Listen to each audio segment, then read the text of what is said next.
आडवाणी की नाराजगी के बावजूद नरेंद्र मोदी को भारतीय जनता पार्टी ने लोकसभा चुनाव 2014 का प्रधानमंत्री उम्मीदवार घोषित कर दिया है। संसदीय बोर्ड की बैठक के बाद बीजेपी अध्यक्ष राजनाथ सिंह ने इसकी घोषणा की।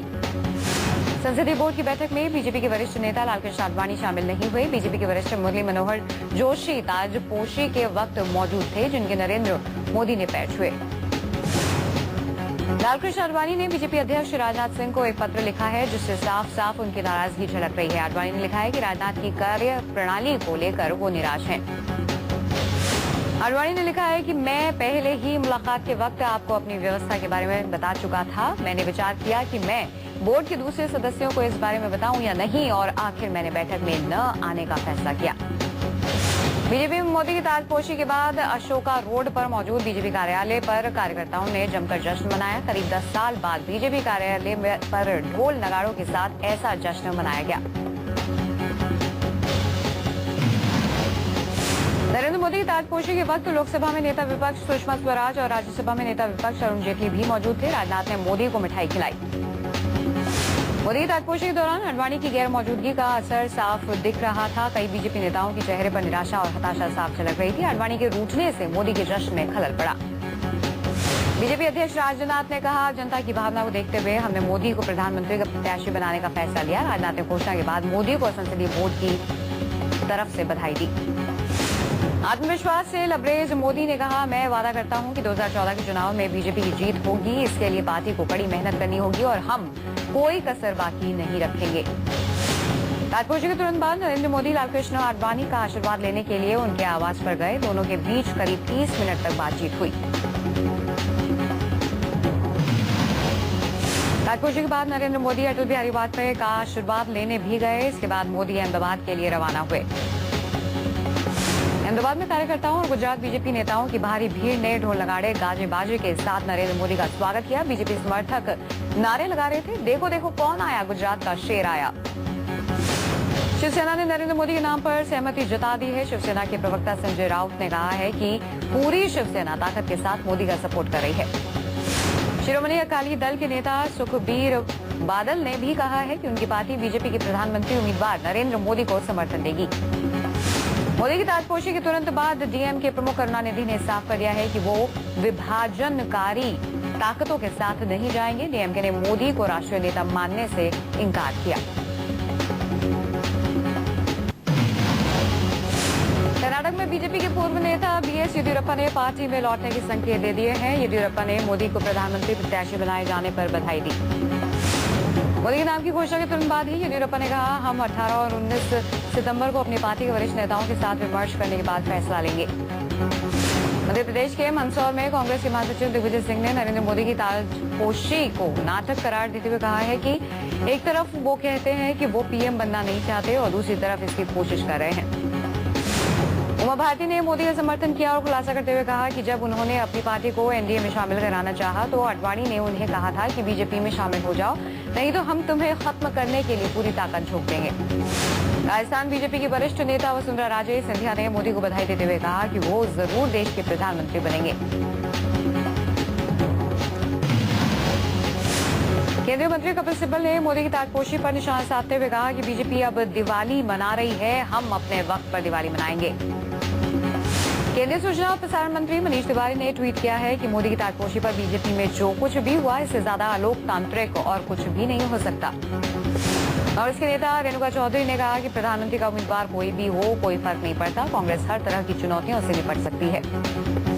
एनसीपी के नेता नवाब मलिक ने कहा है, किसी भी सांप्रदायिक शख्स को देश का नेता नहीं बनाया जा सकता है। बीजेपी मोदी के नाम पर देश को भ्रमित कर रही है। सूरत में ज़किया जाफरी ने मोदी की ताजपोशी पर नाराजगी जताते हुए कहा कि दंगों में शामिल शख्स को पीएम की कुर्सी का उम्मीदवार कैसे माना जा सकता है। केंद्रीय व्यापार और उद्योग मंत्री आनंद शर्मा ने पीएम उम्मीदवार मोदी पर चुटकी ली और कहा कि मोदी के गुब्बारे की हवा जल्द निकल जाएगी। कांग्रेस नेता रेणुका चौधरी ने मुजफ्फरनगर की हिंसा पर नरेंद्र मोदी के करीबी अमित शाह पर निशाना साधा। रेणुका चौधरी का कहना है कि अमित शाह की यूपी में एंट्री के बाद से ही खून खराबा शुरू हुआ। गुजरात कांग्रेस ने राजकोट में बुलाए किसान सम्मेलन में मोदी को किसान विरोधी बताया। कांग्रेस ने आरोप लगाया कि मोदी की नीतियों की वजह से राज्य में किसानों की दशा चिंताजनक बनी हुई है। 13 सितंबर को भारतीय जनता पार्टी ने मोदी को पीएम उम्मीदवार बनाने की घोषणा की है। अब ये वक्त ही बताएगा कि 13 तारीख मोदी के लिए कितनी शुभ होती है। 13 अंक अटल बिहारी वाजपेयी के सियासी करियर में अहम भूमिका निभा चुका है। वाजपेयी पहली बार 1996 में 13 दिन के लिए प्रधानमंत्री बनाए गए थे और इसके बाद 1998 में फिर 13 महीने के लिए प्रधानमंत्री बनाए गए। नरेंद्र मोदी की पीएम उम्मीदवारी का ऐलान होते ही गांधीनगर में उनकी मां भी काफी खुश हुई। मां ने अपने बेटे और नाती पोतों के हाथों से मिठाई खाई। मोदी ने परिवार वालों ने घर के बाहर जमकर जश्न मनाया और पटाखे फोड़े।